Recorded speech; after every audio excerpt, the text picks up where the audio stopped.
Preminger is one of Barbie's most iconic villains. Or is he? With no one stepping up to solve the many mysteries of the BCU, you may think that this is a black and white fairy tale story with a classic, greedy, campy villain whose evil plans were foiled by the friendship between a princess and a pauper. But you'd be wrong. What if I told you that Preminger's lore goes so much deeper? And that this secret that has gone uncovered for over 20 years completes the entire story. But what is this secret piece of lore? How does it fix a plot hole that has haunted me since childhood? What detective work did I have to do to find it, and why should you care? I will answer all of this and more because this is Calxiyn here to make you care. Thanks to all the patrons and the channel members who support me so I can make the videos that we wish Film Theory would make. Since 63% of you have been watching FNAF Theory videos despite never even touching the games, you should be able to enjoy this video if you haven't seen the movie. But let's get everyone on the same page anyway because it seems simple, but it's not. Princess, Pauper, worlds collide, kingdom in danger. Princess gets kidnapped by villain. Pauper pretends to be princess to save the kingdom. Pauper exposed, princess trapped in the mines. Brain beats brawn, happily ever after, the end. Except it's not. Even hardcore Barbie fans may not know that this movie actually has a sequel story. And it is Preminger's presence in this story and his behavior that made me feel like one of those people who played Kingdom Hearts 3 after only playing 1 and 2. Why is Preminger here? He committed treason and murder! What could have possibly happened between the events of the first movie and this story? I wanted to find out the truth, and I was sure we'd find the answer if we could uncover Preminger's actual backstory. So I dug deeper than anyone else ever has into the movie and the CD ROM game. The costuming of the characters is integral to the themes of the movie, and by decoding it, we'll get the first piece of our Preminger puzzle. Even if this movie was a huge part of your childhood like it was for me, you may not have realized that royal characters dress in pinks and reds with gold accents, while peasant characters who are trying to escape poverty wear blue.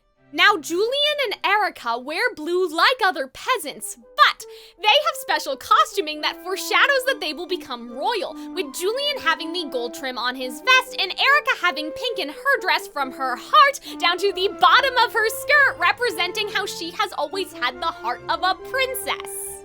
For characters like Madame Carp and Preminger, who are not born royal but still have status, wealth, and power they want to show off, they wear purple. And you'll notice that Erika also wears purple when she's pretending to be Anneliese. If this blows your mind and I already taught you something, you can go ahead and subscribe, but this discovery changes the entire story. Because when Anneliese is born, we get this one and only shot of her father, the king. And what is he wearing? The queen is dressed in her mature royal pink, but the king is wearing blue. They could have put him in red like they do for King Dominic, and that would have matched better with the king's what? His red crown! But they didn't! Because this, dear viewer, is no coincidence. It is a semiotic sign that the movie wants to tell us that the king now has power, but he was born a peasant. And for the themes of the movie, this is a pretty cool revelation all on its own. It creates this beautiful parallel between Genevieve's love story and Anneliese's love story with Julian. But how does this connect to Preminger?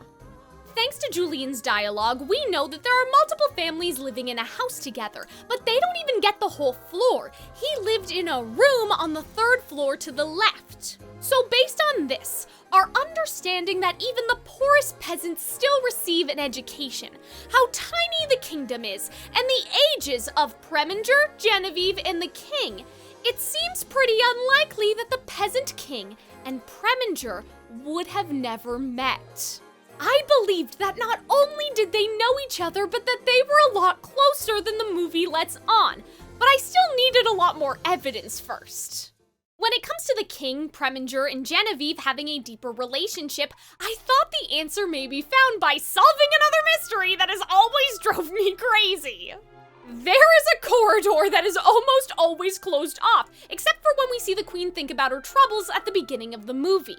There is also a solo portrait of Preminger here, which is already quite odd to me. Like, even though he's the royal advisor, you'd expect a portrait of him and the queen and the king, not just a painting of him by himself. There are no other portraits of staff members like Julian or even portraits of deceased rulers. We only have portraits of Genevieve, Anneliese, and Preminger. And the mystery person in this portrait across from Preminger. I thought it had to be a man because I could see the seam of the sleeve implying a jacket, but I couldn't be completely sure. So I had 2 ideas on how to find out. 1, find people who worked on the movie like a crazy person and ask them, or go through the movie frame by frame and pray that there's a shot where we can see this character's head. Electing not to cyberstalk the people who worked on this movie 20 years ago, I decided to go through frame by frame, and other characters were blocking the portrait with their big heads. No one ever went in there again, and I was starting to lose hope. But I knew that this movie reuses portraits a lot, so I kept believing that it would just show up somewhere else. Maybe we don't even need to go back in the hallway. And I finally found it! Now that we can see his head, I think that this portrait is definitely the king. It would be very strange if there wasn't a portrait of the dead king somewhere in this castle. And since the only portraits that we do see are characters in the movie, as opposed to just background art, it seems more logical to presume that this is the king over a random person. And in a meta way, everything in animation is purposeful. Someone did the extra work to put this here. Someone had to paint this here. To save time and money, they could have put the portrait of Genevieve and Anneliese here, the one that only shows up in Annaliese's room, but they didn't do that. They put the time and resources in to make a brand new painting. But why? If I think about the script for the movie, the only thing that's really missing is Anneliese or Genevieve talking or thinking about the dead king. So when I consider the location of the portrait, that it is in the mysterious hallway but also in the throne room as opposed to other hallways in the castle, I bet money that Genevieve had a cut line asking her dead husband, looking up at the portrait and going, "How can I go on?" after she thinks that Erika and Julian killed Anneliese. Then Preminger would come in to sing the "How Can I Refuse" reprise and gives her the answer to her question, the reason to go on. That's the one thing that the movie was missing, and it would make sense that in a previous version, this existed and someone did the work to put it there. Though it's not the same outfit that he wore for Annaliese's birth, I think based on the wedding outfits and also the wedding dolls, the portrait may have been commissioned for his and Genevieve's wedding. But even if the portrait is the dead king, how does this prove anything about Preminger? Well, let's think about what we've already discussed again. Preminger's portrait is in a private area that is easily accessible between holding court, where the queen goes to think about her problems. Based on the layout of the room, I don't see a matching area, so presumably, if the king were alive, he would be using this room too. Preminger's portrait is also solo. The only portraits we see in this movie are the family members of Genevieve, the king, and Anneliese, and so Preminger must be very important to have his own painting. And then we also have the location of the portrait, that it is not seen as disrespectful to have the king's portrait across from a lowly peasant like Preminger, rather than putting a portrait of Genevieve across to match the king. In a vacuum, it may not mean much, but together, I think that this is the movie's subtle way of imparting information to us about the relationship. That Preminger is not just the royal advisor, he is a friend close enough to be almost family. But Calxiyn, I hear you say, maybe it was just for symmetry. Except this is not symmetrical! It's actually very noticeable that one is much bigger than the other, and this dark blue wall doesn't even match any of the other walls anyway. It is that deep. There is intentional symbolism here. So let me cook, okay? Preminger wears a dark purple coat with an even darker color underneath it, whereas the king wears a light purple coat with white underneath. It's evoking light versus darkness. And the framing of this shot has the queen in the middle of the two. This moment where the portraits are across from each other is when she thinks of marrying Anneliese off to a rich king that Anneliese has never even met before, something that Genevieve herself did not do. She married her own husband for love despite him being a peasant, but now when caught in the middle, she looks to the portrait of Preminger, and she chooses Preminger's way of thinking. And this made me think, what if Genevieve has been caught between the two before, and in the past, she chose her husband over Preminger, but now seeing the state of the kingdom, she believes following her heart was a mistake. It always struck me as kind of insane that the queen only says she's so sorry, and this happens when Anneliese is gazing off at Julian. She offers no hope. She's not like, oh, you'll learn to love Dominic. Oh, I've heard he's a fantastic gentleman. She's just like, sorry, life sucks, I guess, because she knows that Anneliese already has feelings for someone else, a peasant, and this is all out of duty. There is no hope for love. Like mother, like daughter. But it is funny how their arcs end up so similar to each other in the end. And when you think about that, doesn't it seem like history may be repeating itself? It's almost like the themes of the movie are using that as part of its commentary, how Anneliese and Erika break the cycle, how things actually change because of them. These are the three things that we need to uncover the truth about Preminger's backstory, our two pieces of key evidence, and then also the themes as a whole. I have a video essay going even deeper into all this, but Preminger and Erika/Julian are supposed to be foils to each other. Preminger is materialistic, and his path to freedom requires crushing people to rise to power, whereas Erika and Julian are good-hearted and have earnest, innocent dreams. Preminger accuses Erika and Julian of treason and murder, but he is projecting. This is what he has been doing the entire time. And he looks down on them because in his mind, they could have actually gotten away with it if they were to scheme and lie like he did. It's actually the perfect plan. He's not only jealous that he didn't come up with it himself, but that they don't have it in them to pull it off when they could have. Erika tells Wolfie to not change himself to find acceptance, and he doesn't need the bows or tiaras, a rejection of vanity and wealth. And of course we know Dominic overhears this. But Preminger feels like his true self is not good enough, and he tries to accumulate materialistic things to gain that acceptance. So it really grinds his gears that Dominic, despite everything, could still love Erika even though she has nothing, even though she did not embrace that vanity. Again, there are so many other foils that if we went through all of them, we would be here all day, so just take my word on it if you've never seen the movie or my essay. But given how many there are, does it not make sense that the love story would be mirrored in a similar distorted way? Just think about it, that Preminger, just like Erika and Julian, were all in love with royalty, and they were being supportive of their romantic rival despite having feelings for the royal. But Erika and Julian were chosen. Preminger never was. They were true to themselves, in a way that Preminger never was. And this is why Preminger hates them both so much, because history is repeating again and again in front of his very eyes, and he doesn't understand why he lost when they succeeded. And some of you may be saying, Cal, this is theory turned fanfic, but this is where Preminger's breaking point lyric comes in. This peasant's son won't turn and run because the reckless royal chose another beau. The surface level interpretation here is that he is referring to Genevieve marrying off Anneliese to Dominic. But lyrics in musical theater often have double meanings. And my first instinct is, this is not the first time that this has happened. The reckless royal chose another beau before. He's talking about Genevieve choosing her peasant husband over Preminger. So finally taking everything we've talked about and putting it together, here's my theory. And from now on, I'm gonna call the king Tom like the prince in the Pauper story, or else it's gonna get really confusing. Preminger and Tom were best friends. To foil Erika and Julian's stories, Preminger was madly in love with Genevieve, but Tom wasn't. He was just trying to be a supportive friend.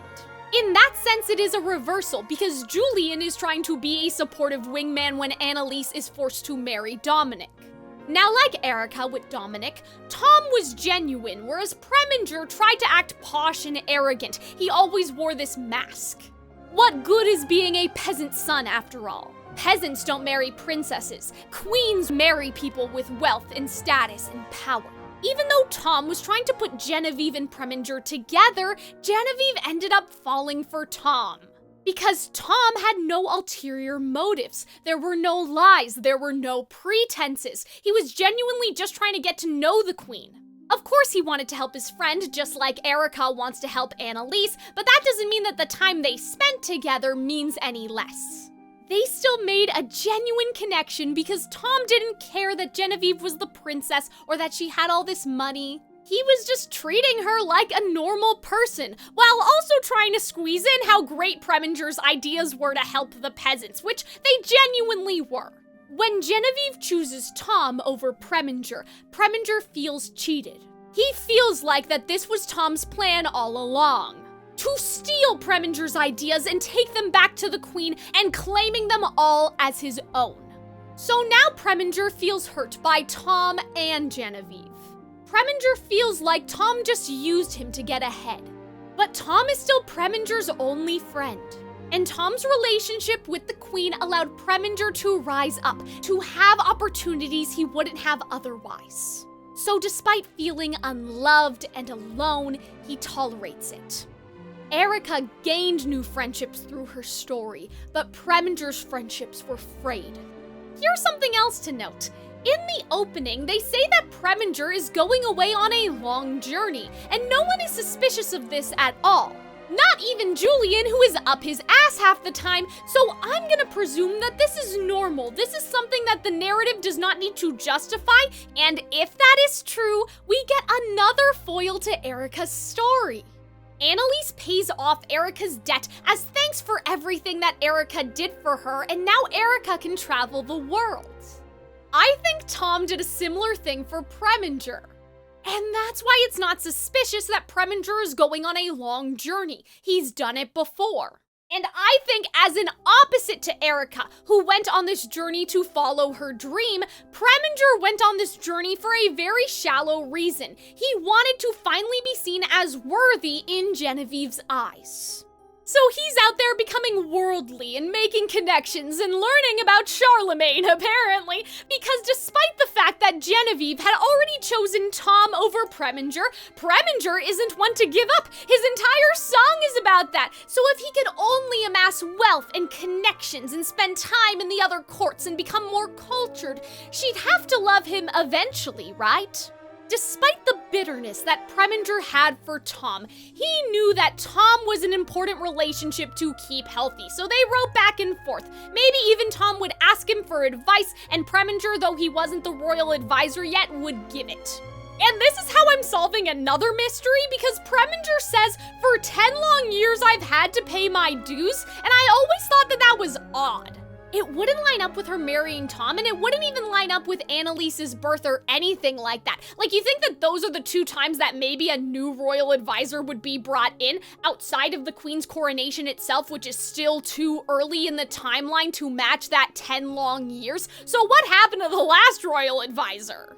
I think that maybe there just wasn't one, because Tom's fresh perspective was enough for Genevieve at the time. But you know what 10 years would match up with? The king's death. 10 years ago, Anneliese would have been 6 or 8 years old, and we know by the portrait in Anneliese's room that the king didn't die recently, or you'd think that the portrait with Anneliese when she's an adult wouldn't just be with her mother, it would also be with her father. And this foils Erika's story again. Erika leaves for a long journey, but Dominic is there waiting for her when she comes back. But when Preminger returns, Tom is not there to greet him. Tom died when he was away, and they were never able to reconcile.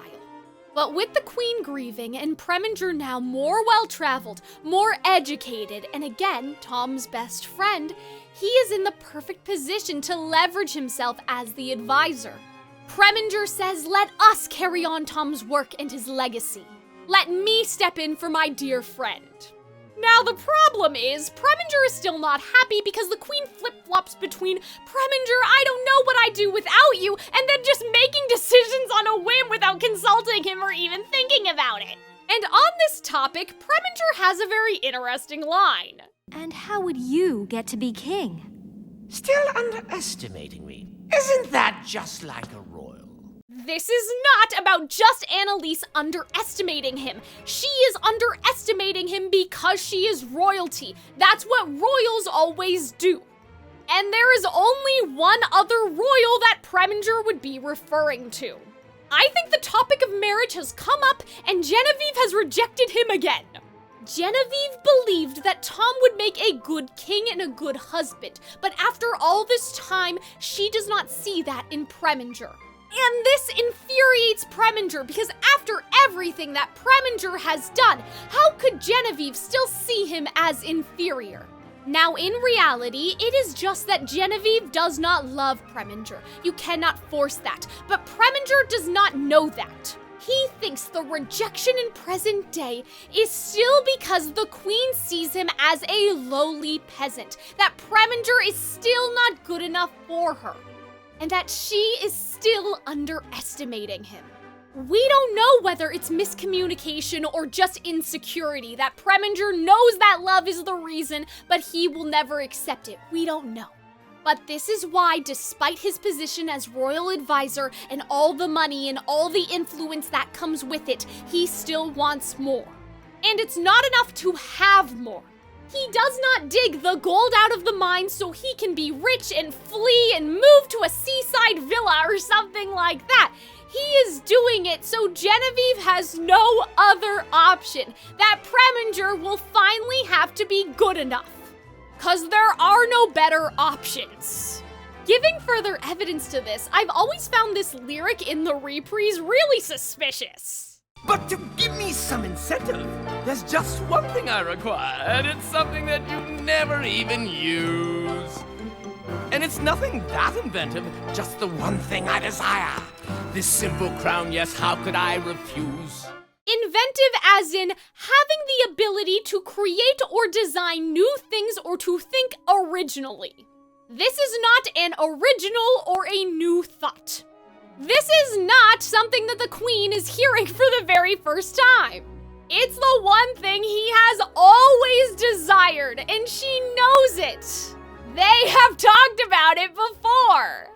And going back to the full version of his song, we have to remember that Preminger was never trying to make the peasants in the kingdom suffer. He wanted to return home a hero. He wanted praise that the reign of Preminger is here. He wants to be accepted. It's I wasn't good enough for you, so I'm gonna make myself the perfect candidate. I'm gonna finally get the recognition and the acceptance I've always wanted. I will finally be good enough.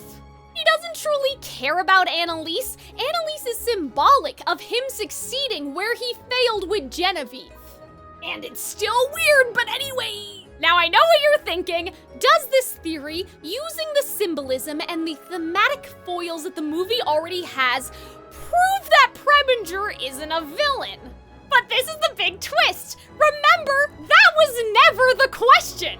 We already knew the answer because of the sequel story. We already knew that Preminger gets a redemption arc. What we were trying to figure out was why and how. This video is really about solving the mystery from the CD ROM game. Most games are set during the events of their movies, but this game is a sequel. The plot is that Erika is being crowned queen of Dominic's kingdom, and you need to do tasks to prepare for the coronation. The reason why you have to complete this list isn't about the tasks themselves, it's that completing them translates into a quality that Erika needs to be queen. This is how she proves herself worthy. And who is here but Preminger? Considering how he tried to kill Anneliese and had Erika arrested for treason, which we don't know if this kingdom has capital punishment, so maybe they would have killed her too, who knows? It seems very strange that Preminger would be there is my point. This game does not need a villain. Like, they could have just had Julian acting as the royal advisor because Preminger is not the antagonistic force here. That is the law. As I was researching coronation traditions, I found a little scroll you might be interested in. It's from the Book of Royalty and lists the qualities that a queen must possess before she is crowned. And choosing Julian would have tied in nicely with the To Be a Princess musical number. But even if Preminger was just more fun and that was chosen over, I guess, referencing the first movie, they could have had him just sabotaging Erika from the shadows. But he works here! And Preminger is actually helping. Because of the CD ROM game, we already knew that Preminger had a second chance. What we didn't understand was why. What better reason is there than Erika seeing part of herself in Preminger, and Preminger being this longtime friend of the family? You guys need to hear some of this dialogue that Erika has about Preminger because this is hilarious. I hope Preminger likes the beautiful flowers that we've planted for him. The guard is so happy now that he has his kitten back. Now he won't be alone when he's on duty. I wonder if Preminger needs a cat. I don't know about you guys, but I'm not in the business of speculating on whether or not my enemies are lonely, and so I feel like this shows that Erika has a good relationship with Preminger and does genuinely care about him in some way. And the final quest, A Queen is Forgiving, solidifies this theme of forgiveness. It hammers home that Preminger is reformed. If you only look at it on the surface, you may think that Preminger stole the crown to sabotage Erika, but Erika needs to complete this task to become queen. Erika says a kingdom is only as good as the people in it, referring to herself choosing love and kindness and forgiveness over punishing him. And if you still don't believe me, I ask you this. It's one thing to extend your forgiveness, but if Preminger truly stole the crown with malicious intentions, again, after everything he already did from the first movie, why would he be at the ceremony? And this is why Preminger is behaving so differently, and why he's not actually the villain in this game. Yes, he has some mischievous energy about him, but it is the law for Erika to finish this task. Preminger is the one who brings it to her attention. If he wanted her to fail, why not wait until she's walking down the coronation aisle to bring it up? Instead, because he knew that Erika must be presented with someone who, on the surface, would seem difficult to forgive with all of the past history to prove herself worthy of being queen, he purposefully made himself the villain again. That's why it couldn't have been Julian playing this role. You need Preminger's checkered past, the deception, the thievery, and the willingness to forgive that needed to happen so Erika can actually complete the task properly. He did all this to help Erika, not hurt her, because otherwise she would have failed this trial. There would have been no other way to complete it. And to cap it all off, just like at the end of the movie, at the end of the game they sing. When you live your dream, you'll find destiny is written in your heart.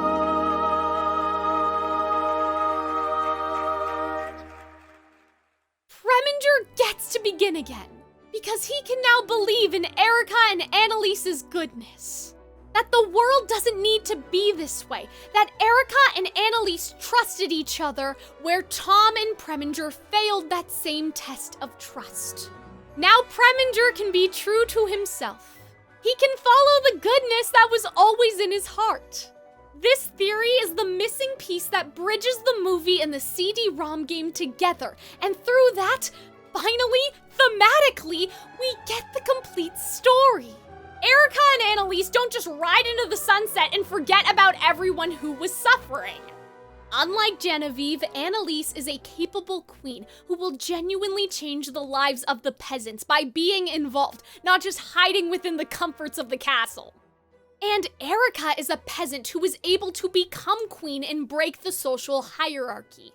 But they both succeed in a different way compared to Preminger, Genevieve, and Tom, because Anneliese and Erika are working together. Preminger being in Erika's court is not an error or a it's not that deep choice. It showcases how they are breaking the cycle. How they believed in Preminger's capacity for good, and to me, that goodwill could only come from Genevieve knowing Preminger before, and them sitting down after the events of the movie, after they take Preminger off to the dungeon and ask, so why did you do it? And everyone figuring out where it went wrong.